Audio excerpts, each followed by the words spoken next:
السلام علیکم۔ S an Islamic history میں خوش آمدید۔ بسم اللہ الرحمن الرحیم۔ حضرت یسار رضی اللہ تعالی عنہ کا شمار بھی صفا کے طالب علموں میں ہوتا ہے۔ حضرت یسار رضی اللہ تعالی عنہ صفوان بن امیہ کے آزاد کردہ غلام ہیں۔ حضرت یسار رضی اللہ تعالی عنہ ابتدائی اسلام میں ہی مشرف با اسلام ہوئے، جس کی وجہ سے آپ کو طرح طرح کی تکلیفیں دی گئیں۔ حافظ ابن عبد البران کے تذکرہ میں لکھتے ہیں، بنو عبدالدار کے لوگ ان کو لوہے کی زنجیروں میں جکڑ کر سخت گرمی میں دوپہر کے وقت تپتی ہوئی ریت پر سینے کے بل لٹا کر ان کی پشت پر پتھر کی بڑی بڑی چٹان رکھ دیتے تھے تاکہ وہ حرکت نہ کر سکیں۔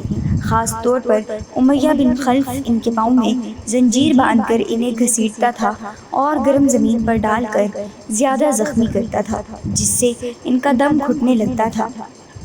اس مردود کا ملعون بھائی ابی بن خلف اس وقت آ کر زخمی جسم پر نمک پاشی کرتا اور کہتا، اتنی تکلیف دے کہ یہ مر جائے۔ برابر انہیں اسی قسم کی تکلیفیں دی جا رہی۔ ایک مرتبہ ابی بن خلف نے یہ گمان کیا کہ یہ مر چکے ہیں۔ حضرت ابوبکر صدیق رضی اللہ تعالی عنہ اسی حالت میں ان کے پاس سے گزر رہے تھے۔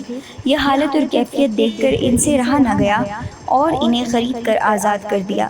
یہ دوبارہ سرزمین حبشہ ہجرت کرنے والے مسلمانوں کے ساتھ حبشہ ہجرت کر گئے۔ امام المغازی ابو بن محمد اسحاق کہتے ہیں، رسول اللہ صلی اللہ علیہ وسلم کی مجلس میں حضرت خباب، حضرت عمار اور حضرت ابو یسار مولا رضی اللہ تعالی عنہ اور حضرت صہیب بن سنان رضی اللہ عنہ جیسے غربا مسلمان ہوا کرتے تھے۔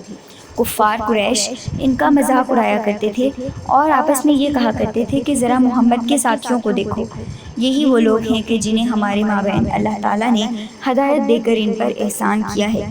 اگر وقتاً محمد صلی اللہ علیہ وسلم حق اور خیر کی بات لے کر آئے ہوتے تو یہ حقیر و ذلیل لوگ اس خیر کے حاصل کرنے میں ہم سے آگے بڑھ سکتے تھے، اور نہ اللہ تعالیٰ اس خیر و حق کے لیے انہی لوگوں کو خاص کرتا۔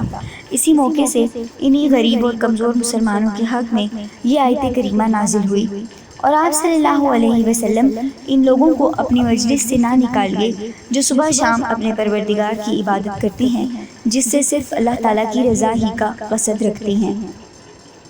ناظرین، اگر آپ کو ہماری یہ ویڈیو پسند آئی ہو تو ہماری ویڈیو کو لائک کریں اور ہمارے چینل کو سبسکرائب کر دیں۔